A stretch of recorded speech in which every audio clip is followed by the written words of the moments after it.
Who do you think will be the world's first trillionaire? Will it be Jeff Bezos, the founder and businessman behind Amazon's massive e-commerce success? Or will it be the legendary Elon Musk, who created Tesla, SpaceX, and The Boring Company, and who also pulled stunts like creating Tesla short shorts and The Boring Company flamethrower? Or maybe it will be someone who no one knows yet. Maybe someone who figures out how to mine asteroids, or create the next software tool, or build a moon base. We don't know who the first trillionaire might be, but there are some families that are likely worth over $1 trillion. And these aren't people that are going to show up on the Forbes list, and they prefer to keep it that way. After all, life is simpler when people don't know how rich you are. So who are these secretive families and where's all their wealth coming from? We'll attempt to answer those questions in this video.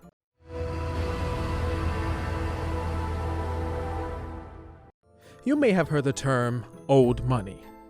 Generally, it's not referring to old dollar bills. Instead, it's referring to wealth that has been passed down through generations.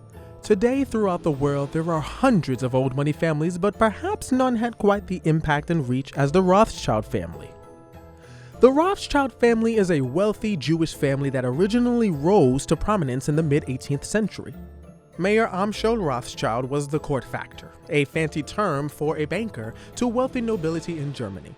After he established his own banking business in the 1760s, he slowly grew that business, often lending to nobility and other important business and political figures. By the start of the Napoleonic Wars in 1803, the Rothschild family had a fairly significant sum of wealth. In addition to banking, the family gained preeminence in the metal bullion trade. Basically, that means they owned a ton of gold, silver, and other precious metals. From his home in London, Nathan Mayer Rothschild was responsible for nearly single-handedly funding all of Britain's military in the war against Napoleon. Talk about wealth. In just 1815, the Rothschild provided £9.8 million in loans to Britain and her allies. If you convert that to today's dollars, that's well over $1.1 billion. Of course, back then you couldn't just wire money directly to a bank, you had to transport physical currency, often gold and silver bullion and coins.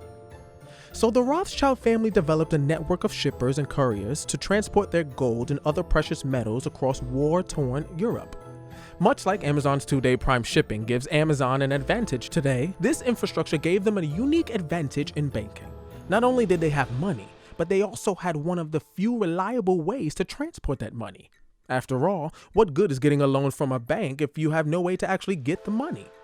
This network was also helpful to the Rothschild family politically. Since this was before telephones or internet access, delivering messages meant actually sending someone with the message. Because the Rothschild family already had this immense network of couriers, they would receive important financial, political, and economic information before anyone else. This gave them a distinct advantage in trading. This often allowed them to make or withdraw investments based on information they received long before their peers. After all, if you know what's going to happen before everyone else does, it's much easier to make money on your investments. After the war, Nathan Mayer Rothschild continued to serve the British government as well as providing financing and liquidity to powerful players, at one point even providing liquidity to the Bank of England itself when it had a liquidity problem.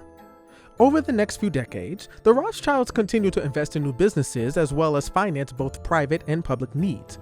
By the end of the 1800s, the Rothschild family owned or built at least 41 massive palaces for various members of the family. After all, doesn't every member of the family need their own palace?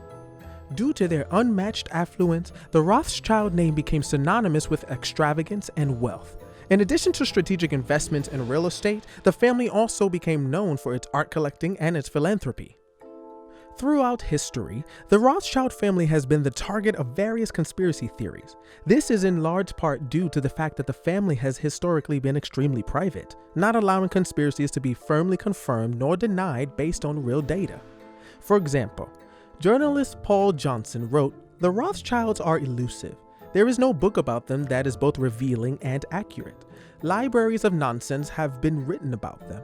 A woman who planned to write a book entitled Lies About the Rothschilds abandoned it, saying it was relatively easy to spot the lies, but it proved impossible to find out the truth." So how does a family like the Rothschild keep their wealth out of the prying eyes of the news media and keep key family members off the Forbes list? First, nearly all the known Rothschild's investments are in private businesses or assets. Unlike most people on the Forbes list, who are owners, investors, or founders of large publicly traded companies, the Rothschilds tended to buy whole companies outright. And most private companies are not required to report their ownership structure, earnings, or income, meaning the best information we can get as outsiders are just educated guesses. Also, much of the Rothschild's wealth is likely stored in bullion, art, real estate, and other physical goods. Tracking this wealth is much more difficult than a share of stock stored digitally in a computer or on E-Trade. Also, the corporate ownership structure of Rothschild companies is often pretty opaque to the outside world. The private companies, whose income we don't know exactly, are held in large part by other holding companies, whose ownership we don't know exactly. Needless to say, even if you could get the information, it would take a while to decipher who owns what. Finally, as the family is now many generations away from its founders, we don't know exactly who should and should not be included in the totals anyway. Do great-great-grandchildren count as part of the family wealth? What about people who married and divorced? Add in the corporate legal structures, potential international accounts, and private foundations, getting any accurate information is virtually impossible. So how much is the Rothschild family worth? Given the limitations to what we know, we can make educated guesses at best. Some conspiracy theories on the web place the Rothschild net worth at extreme numbers. One source even claims they are worth $500 trillion. This is extremely unlikely given that the Credit Suisse Bank estimates that all the wealth in the world is worth only around $400 trillion. That said, the official sources only have the family's net worth at around a couple $2 billion. Still a lot of money, but tiny compared to $1 trillion. But given the limitations in estimating their wealth due to the reasons we already mentioned, the real number is likely well above a couple of $1 billion. Most estimates put their wealth somewhere between $100 billion and $1 trillion. But is this too high? Or is it too low?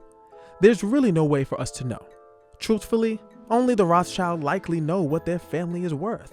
But given how hard they've worked to hide their wealth, it's likely that they are worth far more than most official estimates. So how much do you think the Rothschilds family is worth?